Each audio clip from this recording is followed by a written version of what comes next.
Hello ninth class, welcome to AG classes. और इस part में हम अपनी एक्सरसाइज 7.2 डिस्कस करेंगे।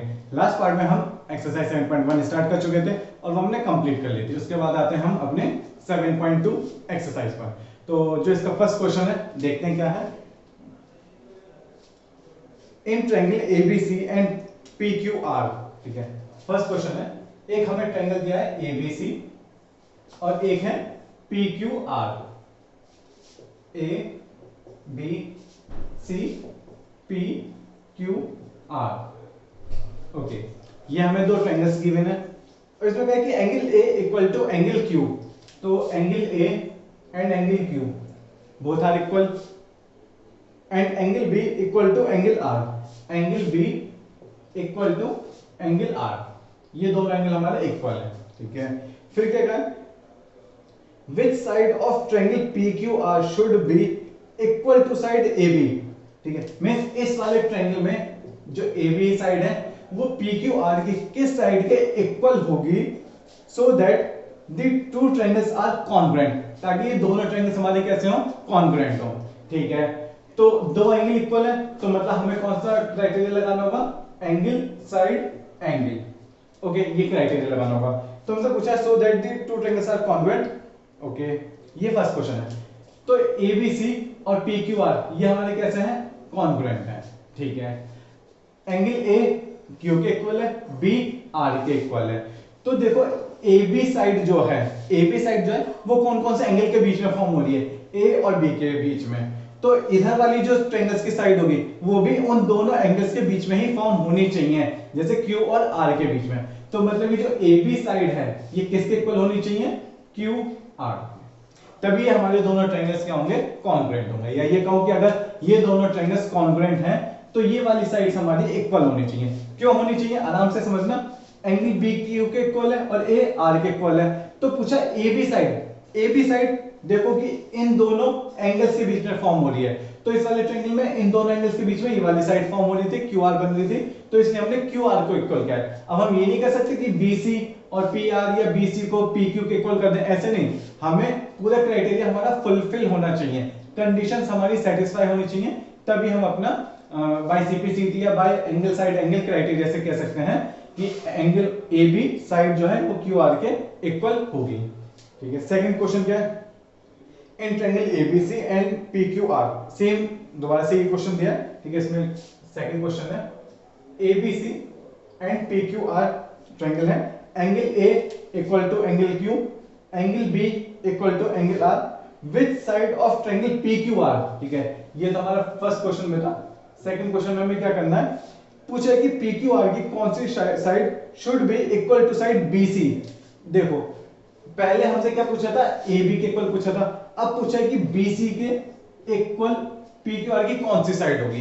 तो देखते हैं कौन सी होगी। देखो B एंगल ये था, एंगल R ये था, ठीक है। अब ये वाले साइन हटा देते हैं, ये काम हमारा हो चुका, ठीक है। ये ठीक है।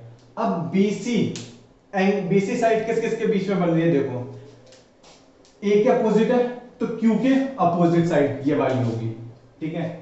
A के अपोजिट और B के साथ बन रहा है तो मतलब और R के साथ बन रही है, तो मतलब हमारी कौन सी साइड होगी, BC के पैरेलल ने इक्वल PR। BC के इक्वल कौन सी होगी, PR। समझे कैसे, क्या मैंने, देखो एंगल साइड एंगल, यहां पे इन दोनों एंगल्स के बीच में AB थी, तो यहां पे इन दोनों एंगल्स के बीच में QR थी। अब ये BC साइड जो है एक ट्रायंगल B के साथ बन रहा है, B के इक्वल क्या थी, R, तो R के साथ ये वाली साइड बन रही है। दूसरा हिंट, A के अपोजिट होनी चाहिए तो Q के opposite PR, means corresponding sides ही हम इक्वल कर सकते हैं, ये नहीं कि हम कोई सी भी साइड किसी के भी इक्वल कर दें, ठीक है। तो ये था हमारा सेकंड क्वेश्चन। फिर देखते हैं third, if two angles and a side of one triangle are equal to two angles and a side of another triangle, then the two triangle must be congruent। is this statement true, false? Statement true नहीं है। क्यों, इसमें क्या है कि दो angles हमारे दोनों ट्रायंगल के इक्वल होने चाहिए, बिल्कुल होने चाहिए। साइड्स भी इक्वल होनी चाहिए, कौन होनी चाहिए, बट कौन सी होनी चाहिए, जो करस्पॉन्डिंग साइड होगी। ये नहीं कि कोई सी भी साइड किसी भी साइड के इक्वल हो, करस्पॉन्डिंग एंगल इक्वल होने चाहिए और करस्पॉन्डिंग साइड्स ही इक्वल होनी चाहिए, तभी हम कह सकते हैं कि हमारे ट्रायंगल्स कॉन्ग्रुएंट है। तो मतलब ये जो हमें स्टेटमेंट गिवन है, अगर इसमें ये दिया होता है if two angles and side of one triangle are equal to corresponding to angles and corresponding side of another triangle, corresponding word और ऐड हो जाता है, तब ये स्टेटमेंट हमारा मतलब कंप्लीटली ट्रू था। बट इस वक्त ये डाउट में है कि कौन सी साइड्स ये मतलब कौन सी साइड्स की इसमें बात की जा रही है। तो ये तो था हमारा थर्ड क्वेश्चन, इसका आंसर है फॉल्स। नेक्स्ट फोर्थ क्वेश्चन देखते हैं क्या है। इन द एडजॉइनिंग फिगर, पहले हम अपना डायग्राम बना लेते हैं।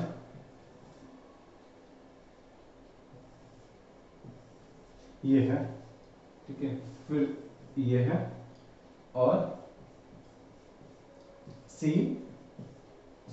एन ए बी डी और ये शायद परपेंडिकुलर है इस पर, ये है हमारा एम और ये भी हमारा परपेंडिकुलर है एन, ठीक है। तो क्या करें, एक बार क्वेश्चन रीड करते हैं। In the adjoining figure AD is median of ABC. अच्छा, एडी एबीसी की मीडियन है, तो मैं क्या कह सकता हूं, बीडी इक्वल टू डीसी। ये मैंने अपनी फर्स्ट लाइन से अपना देख लिया कि क्या हो सकता है, तो उसका मैंने डाटा लिख लिया। क्योंकि एडी मीडियन है तो बीडी इक्वल टू डीसी होना ही होना है, ठीक है। BM and C N are perpendicular drawn from B and C, मतलब ये एंगल 90 डिग्री होंगे। कौन सा angle, angle B M D equal to angle C N D. ये कौन से, ये दोनों एंगल कितने होंगे, 90 डिग्री होंगे। क्यों, क्योंकि ये इस पर परपेंडिकुलर है, ठीक है, respectively on AD and AD produced, ठीक है। Prove that BM equal to C N, ये हमें प्रूफ करना है, ठीक है। ये है, देखते हैं क्या करें। इधर का हम अपना साफ कर देते हैं।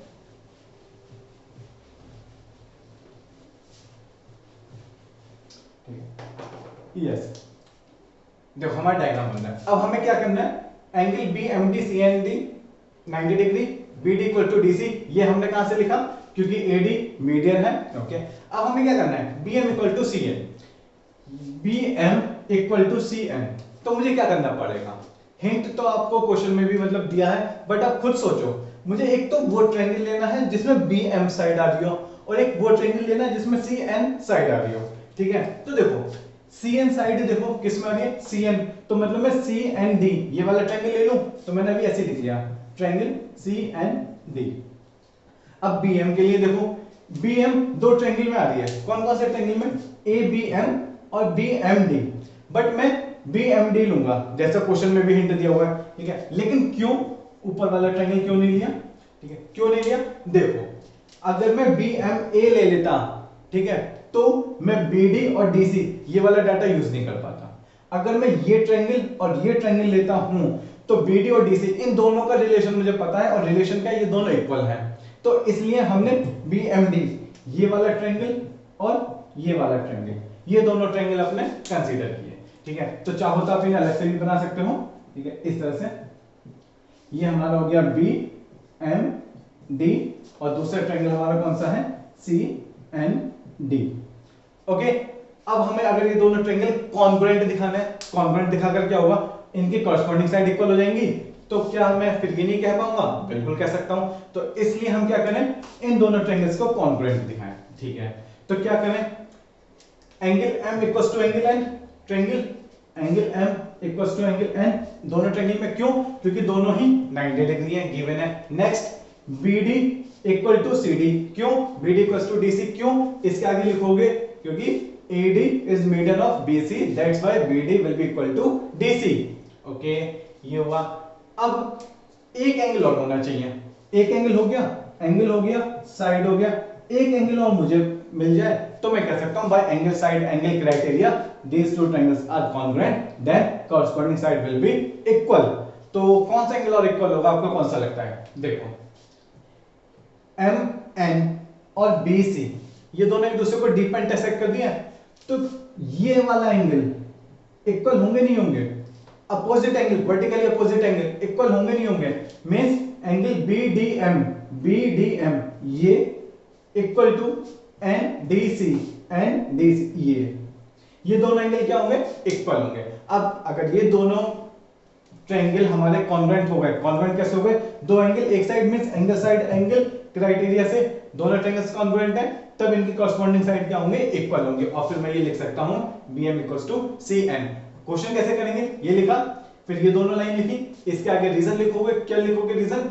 AD is the median of BC या AD is median of triangle ABC, that's why BD = DC। ये लाइन हो गई। Next angle BMD = angle CND = 90 degree given in question, क्योंकि 90 डिग्री है। ठीक है, ये हमें प्रूफ करना है। फिर then consider triangle BMD and triangle CND। Okay, इस तरह से दोनों ट्रायंगल बना दिए। फिर इन ट्रायंगल्स के जो कॉरस्पॉन्डिंग पार्ट्स थे उनको इक्वल दिखाया, और फिर ये लिखा, एक रिलेशन और लिखा जाएगा, ये दोनों लिख दिए। फिर एक रिलेशन और लिखा जाएगा, क्या? BDM = angle CDN।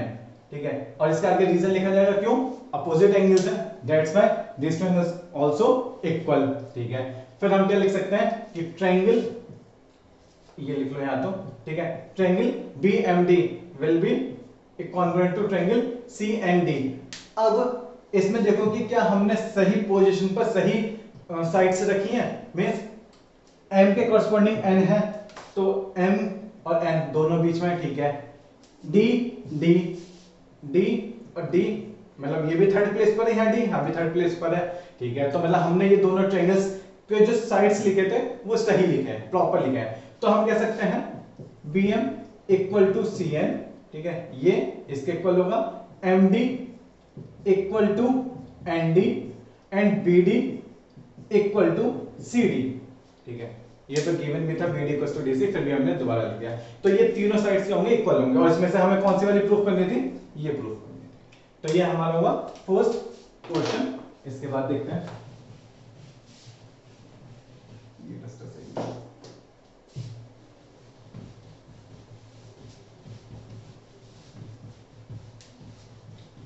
Fifth question इतने स्टार्ट करिए आप लोग।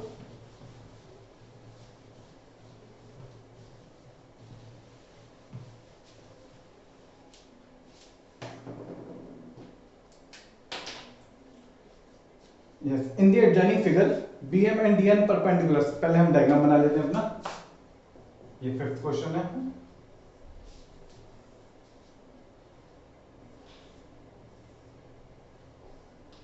ये हुआ और ये, ठीक है, कुछ ऐसा हमारा डायग्राम है।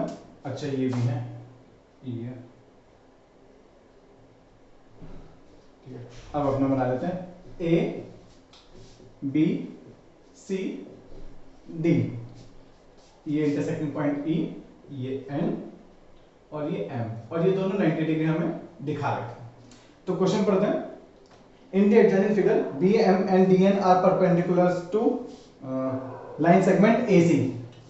AC कहाँ है? AC BD, okay. BM and DN perpendicular है, तो क्या मैं यहां से ये लिख सकता हूं एंगल DNE = एंगल BME। दोनों एंगल इक्वल क्यों? क्योंकि दोनों क्या है हमारे 90 डिग्री हैं, अकॉर्डिंग टू क्वेश्चन। यहां लिखोगे आगे अकॉर्डिंग टू क्वेश्चन। ठीक है, नेक्स्ट लाइन क्या?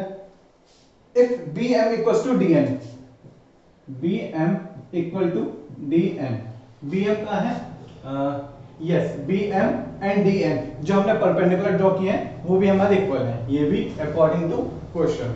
फिर क्या कहें? Prove that AC bisect BD, AC bisect BD। अब एक बात बताओ, अगर AC BD को बाइसेक्ट कर रहा है, AC BD को बाइसेक्ट कर रहा है, तो मैं ये नहीं कह सकता कि BD बाइसेक्ट हो रहा है, तो मतलब BD हाफ हाफ पार्ट में डिवाइड हो रहा है।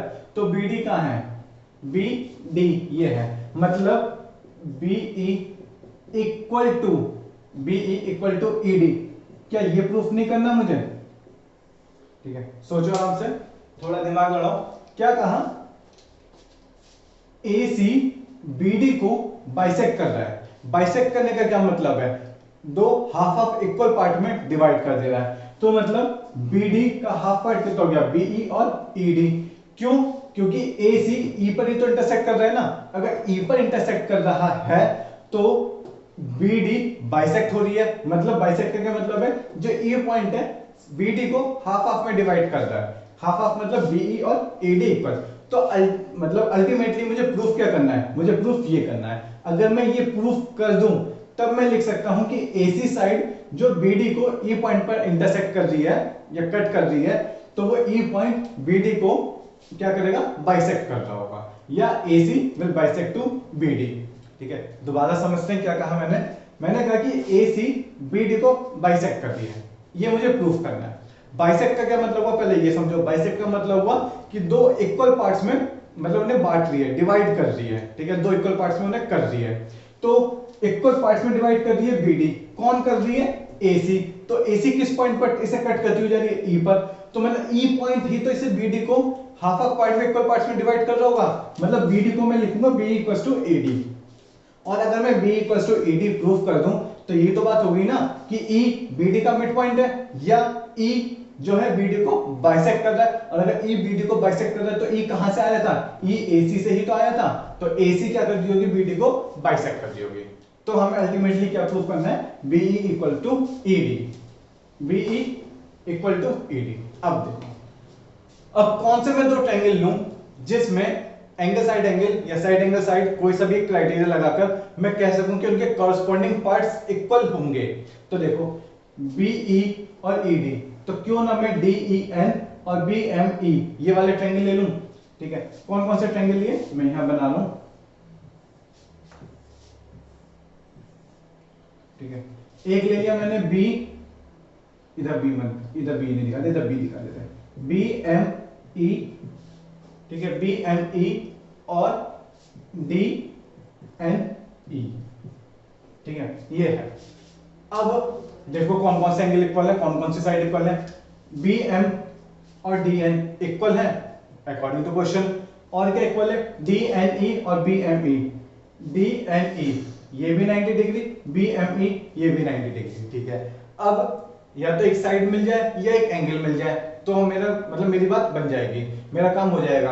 अगर एंगल मिल जाता है या साइड मिल जाती है तो एंगल साइड एंगल या साइड एंगल साइड क्राइटेरिया से ये ट्रायंगल्स कॉन्ग्रुएंट हो जाएंगे। कॉन्ग्रुएंट होंगे तो उनके कॉरस्पॉन्डिंग पार्ट्स या कॉरस्पॉन्डिंग साइड्स इक्वल होंगे। ठीक है, तो देखते हैं। अब देखो इन दोनों ट्रायंगल्स को देखो, BD और AC ई पर इंटरसेक्ट कर रहे हैं, ई पर कट कर रहे हैं। तो ये एंगल दूसरे पेन से दिखाते हैं, ये वाले एंगल, ये और ये एंगल इक्वल होंगे नहीं होंगे, वर्टिकली अपोजिट एंगल इक्वल होंगे। Means angle DEN equal to angle BEM, angle BEM। इसके आगे लिखोगे, क्या लिखोगे, वर्टिकली अपोजिट एंगल। तो DEN ये एंगल और BEM ये एंगल। देखो ये साइड, ठीक है, ये एंगल, ये वाला एंगल, ये एंगल, ये एंगल। ठीक है, मींस कॉरस्पॉन्डिंग पार्ट्स ही हमने इक्वल दिखाए। तो मैं कह सकता हूं, ठीक है, देखो क्वेश्चन कैसे करेंगे, डायग्राम बनाया, ठीक है, ये डाटा लिख लिया, फिर हमने ये लिखा कि AC बाइसेक्ट BD, तो हमें क्या प्रूफ करना है, BE इक्वल्स टू ED। फिर हमने ये फिगर बनाया, ये दोनों ट्रायंगल बना लिए, दिखा दिए। फिर इसमें दिखा दिया कि जो क्वेश्चन के अकॉर्डिंग था वो था, और अपनी तरफ से हमने एक डाटा और यूज किया, angle DEN equals to angle BEM, क्यों, वर्टिकली अपोजिट एंगल, ये दिखा दिया। फिर हम कह सकते हैं, इसके बाद लिखेंगे, ठीक है, क्या कि एंगल MB, इस तरह से मैं लिखो BEM लिखते हैं, ठीक है, या BME, angle BME congruent to triangle B के प्लेस पे कौन आएगा, D आएगा। ठीक है, M की जगह N आएगा। ठीक है, और E की जगह E ही आएगा। तो ये दोनों ट्रायंगल हमारे कैसे हो गए, कॉन्ग्रुएंट हो गए। और अगर कॉन्ग्रुएंट हो गए तो मैं लिख सकता हूं BM equal to DN, ME equal to NE and BE equal to DE। और मुझे क्या प्रूफ करना था, ये B इक्वल टू DE। तो मैं नीचे लिखूंगा, इसके नीचे, ठीक है, क्या B equal to ED, means BE और DE क्या है, इक्वल पार्ट्स हैं। इसका मतलब E BD को बाइसेक्ट कर रही है, और अगर E BD को बाइसेक्ट कर दिया तो मींस AC BD को बाइसेक्ट कर रही है। ठीक है, तो इस तरह से हमारा ये क्वेश्चन कंप्लीट होगा।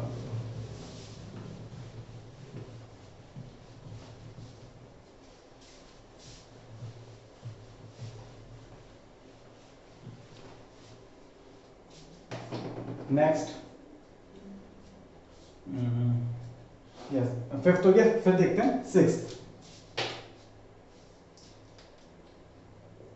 इन the adjoining figure L and M, ये डायग्राम बना लेते हैं अपना।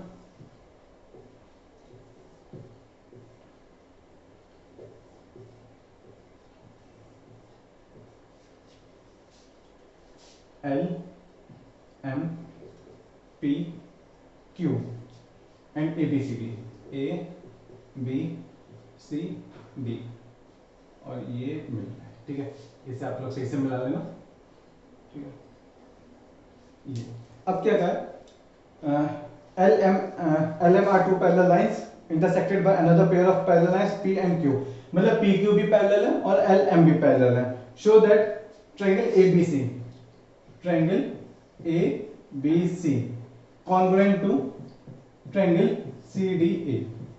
ये तो आप भी कर सकते हैं, कोई बड़ी बात नहीं है, ठीक है। देखो कौन कौन से एंगल या कौन कौन सी साइड इक्वल होंगे, एक बार क्वेश्चन और रीड कर लेते हैं। In the adjoining figure L and M are two parallel lines intersected by another pair of parallel lines P and Q, show that, ठीक है, बस इतना कहा है, ठीक है। तो देखते हैं कौन से ट्रायंगल लेने हैं मुझे, ABC, ABC ये वाला है, ठीक है, ये, ठीक है।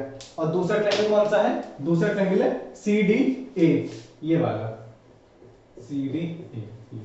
अब देखते हैं कि मैं डायरेक्ट यहां पे क्राइटेरिया लिख रहा हूं कि कौन से क्राइटेरिया हो सकता है। देखो AC साइड दोनों में कॉमन है, तो AC equal to AC, common side आगे लिखोगे कॉमन साइड, ठीक है। और क्या होगा, ये एंगल और ये एंगल, कौन कौन सा angle, angle DAC, angle DAC equal to angle ACB, ACB क्यों होंगे, क्यों होंगे, वर्टिकली, सॉरी वर्टिकल क्या है, integer angle, alternate integer angles equal होंगे, बिल्कुल होंगे।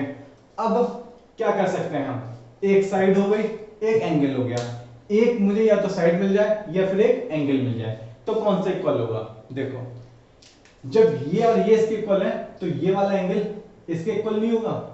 ये कौन सा एंगल की बात कर रहा हूं मैं, angle BAC, BAC equal to angle DCA, DCA same, ये भी कैसे होंगे, कॉरस्पॉन्डिंग एंगल का हो या अल्टरनेट इंटीरियर एंगल्स का हो, तो ये भी एंगल्स हमारे इक्वल है।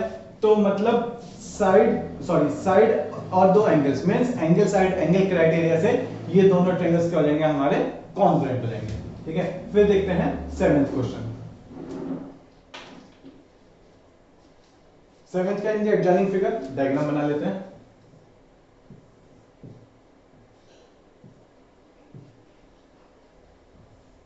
ये है BC और एक साइड नीचे है AD, ठीक है। तो क्या कहा, in the adjoining figure two lines AB and CD intersect each other at point O, okay, such that BC parallel to DA and BC equal to DA, show that O is the midpoint of both the line segment AB and CD। O क्या है, midpoint है, midpoint है किसका, of AB and CD, ठीक है। अब एक बात बताओ कि अगर ये इसके midpoint हैं तो क्या मुझे ये प्रूफ नहीं करना, OA equals to OB and OC equal to OD, ये दो चीजें प्रूफ करनी है या नहीं, आप खुद सोचो। क्यों, क्योंकि O मिड पॉइंट है CD का, अगर CD का मिड पॉइंट है तो मतलब OC इक्वल टू OD होगा, और AB का भी मिड पॉइंट है तो AO और OB इक्वल होंगे। तो अल्टरनेटली मुझे क्या करना है, ये ट्रायंगल और ये ट्रायंगल दोनों क्या दिखाना है, कॉन्ग्रुएंट दिखाना है। अगर कॉन्ग्रुएंट दिखा दिए तो इनके कॉरस्पॉन्डिंग पार्ट्स या कहो कॉरस्पॉन्डिंग साइड्स इक्वल होंगे, ठीक है। तो ये देखो ये एंगल और ये एंगल इक्वल होंगे, angle AOD equal to angle COB, angle COB vertically opposite angle. ये एंगल और ये एंगल इक्वल होंगे नहीं होंगे, angle BCO equal to angle ADO, क्यों होंगे, आप सोचो, रीजन लिखो इसका, हम लास्ट पार्ट में पढ़ चुके हैं कि BC और AD पैरेलल लाइंस हैं, CD ट्रांसवर्स हैं, तो ये दोनों एंगल्स इक्वल होंगे। अब आगे आपको रीजन लिखना है कि क्यों इक्वल होंगे। ठीक है, ये हो गया। और थर्ड एक रिलेशन मुझे गिवन है कि BC equal to DA, BC equals to DA। तो क्या मैं इन तीनों मतलब तीनों रिलेशन से ये नहीं ले सकता, कौन सा, एंगल साइड एंगल क्राइटेरिया से क्या होंगे, दोनों ट्रायंगल्स कॉन्ग्रुएंट होंगे, और अगर दोनों ट्रायंगल्स कॉन्ग्रुएंट होंगे तो OC OD इक्वल होगा, OA OB इक्वल होगा। ठीक है, और AD और BC तो इक्वल गिवन है नहीं, तो मतलब ये सारे पार्ट्स हमारे इक्वल होंगे। तो ये जो हमें प्रूफ करना था ये भी हमारा प्रूफ हो जाएगा। ठीक है, मींस ये लिखोगे, इसके नीचे लिखोगे by side angle, sorry angle side angle criteria two triangles are congruent. कौन कौन से triangle, triangle AOD and triangle D के कॉरस्पॉन्डिंग कौन सा था, C, तो C थर्ड नंबर पर आएगा, O बीच में आएगा, तो बचा कौन सा हमारा A और B, तो A इधर था, यहाँ B आ जाएगा। These two triangles are congruent, और अगर congruent है तो AO equal to BO, OD equal to OC and AD equal to BC, ये होगा। ठीक है, तो ये था हमारा 7th क्वेश्चन। फिर इसका देखते हैं लास्ट। ठीक है ना, अगर ये मतलब इक्वल है तो इसका क्या मतलब होगा कि O इसका मिड पॉइंट है।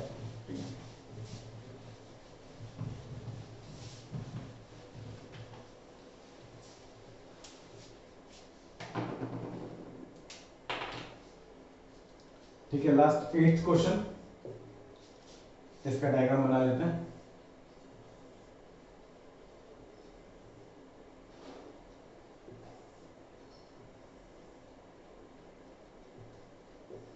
A B C E D। ठीक है, और क्या कहा है, angle ABC equal to angle ACB, angle ABC equal to angle ACB, D and E are points on the sides AC and AB, AC and AB पर okay, such that BE equal to CD। ठीक है, ये कौन सी side है, CD। Prove that, first part क्या है, triangle EBC congruent to triangle DCB। First part ये, फर्स्ट पार्ट देखते हैं, सेकंड पार्ट आपका होमवर्क रहेगा, सेकंड पार्ट आपको देखना है। ठीक है, तो EBC ये ट्रायंगल मैं अलग से बना लेता हूं।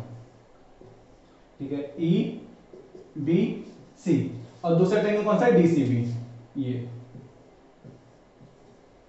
D, ये C और ये वाला B। अब क्या कहा मुझसे, B equal to CD, BE equal to CD। Okay, और क्या कहा, ABC equal to ACB, ABC।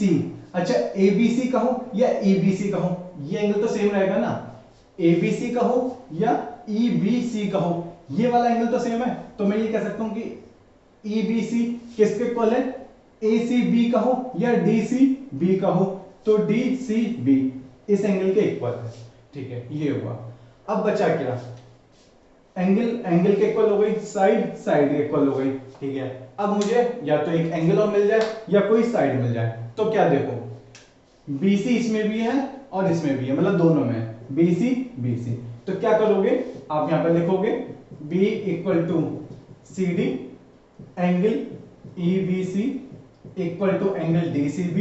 ठीक है, आगे रीजन लिखोगे, क्यों, क्योंकि angle, because of angle ABC equal to angle ACB, ये रीजन लिखोगे आगे। और थर्ड क्या लिखोगे, BC इक्वल टू BC, क्यों, कॉमन साइड। ठीक है, और अगर ये कॉमन साइड है तो मींस इन तीनों से आप क्या कह सकते हो, साइड एंगल साइड क्राइटेरिया से ये दोनों ट्रायंगल्स हमारे क्या होंगे, कॉन्ग्रुएंट होंगे। मींस ये हमारा प्रूफ हो गया। सेकंड पार्ट में देखना उन्होंने क्या प्रूफ पढ़ाया, ये दोनों। ठीक है, EOBODC। अब आप सोचो, ये एंगल इक्वल होंगे, BE और DC इक्वल है, बचा या तो एक साइड या और एक एंगल हमें मिल जाए। तो अब देखो कि क्या ये एंगल इक्वल होंगे, आपको सोचो, या ये एंगल इक्वल होंगे या नहीं होंगे, ये आपका हिंट है। और ये वाला सेकंड पार्ट, ये सेकंड पार्ट है, ये आपको होमवर्क में करना है, सेकंड और थर्ड। ठीक है, तो ये तो थी हमारी एक्सरसाइज 7.2। इसके बाद हम 7.3 अपनी स्टार्ट करेंगे। Okay, thank you.